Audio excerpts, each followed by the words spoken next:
Sa atong tubag sa Salmo nag-ingon tang bulahan ang katawhan nga gipili sa Ginoo aron maiya. Nya gisugdan ni pagpili sa Ginoo didto ni Abraham. Si Abraham 75 years old o niya giingnan siya sa Ginoo nga biya dinis imong nasod kay tagaan ti kag dako nga katawhan. Pinili nga katawhan niya si Abraham nituo busa mibiya siya sa iyang nasod.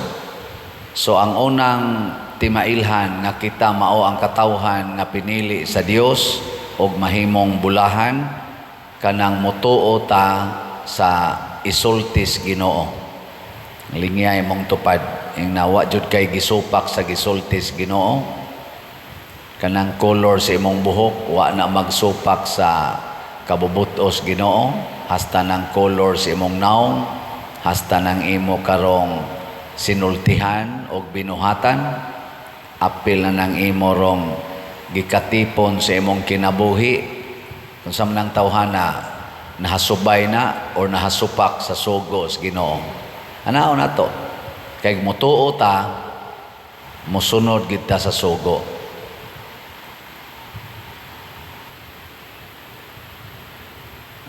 Mao bitaw mga igsuon nga ang mahal nga Birhen Maria gitawag siya bulahan sa tanang mga babay tungod kay wa gyud siya gisupak nga sugo sa Ginoo.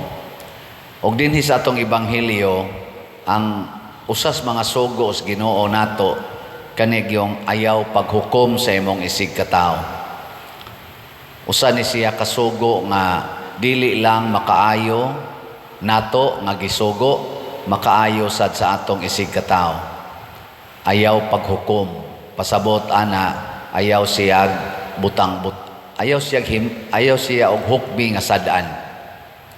Bisan pag nakasala na siya, ayaw gid siya hukmi nga sadaan. Kay inig hukom man gud nato nga sadaan ang atong isig katawo, musuday na sa atong unahuna ang kanang murag bias na taniya.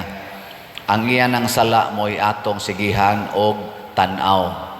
Pero ang atong ihukom sa atong isig katawo, Diyos nun nga paghukom, kay matod pa niya ni Kristo ang sukdanan nga inyong gamiton, maura say akong gamiton ninyo, kanang Diyos nun nga sukdanan. O unsa may Diyos nun nga sukdanan, kana bang muhatag-tag judgment out of love. Hindi ko na lain na sang lingi sa imong tupad ing na nahigugma jud ka nako kada adlaw na aron ang ato sang hukom nimo or nako pulusad out of love. Panalitan kita ka sa imong anak nangawat sa imong kwarta kay iyang giapil og sugal anang scatter or iyang iduwa og computer. Ikaw isip ginikanan unsay imong itawag sa imong anak, kawatan o natintal. Kung na kay gugma moingon ka ang akong anak natintal sa pagpangawat. Natintal sa ato pa dili gyud siya ingon nga tinuyo niya natintal. Nya imo siyang tabangan aron di na siya matintal. Nya kun ang imong bana mo'y nakapangabit unsa may imong isulti. Kung nasuko ka may kang nganong nangabit kang buanga ka. Pero kung ang imo gani gugma moingon ka ang akong bana natintal. Ikapito na niniyang katintal. So grabe-grabe gining iyang kahuyang. So imo din siyang tabangan. Mao sad na ang Ginoo magtan-aw sad nato, iya sa nang gamiton nga sukdanan. Ini kasa nato moingon sad ang Ginoo natintal na sa Spadersiano. Ana.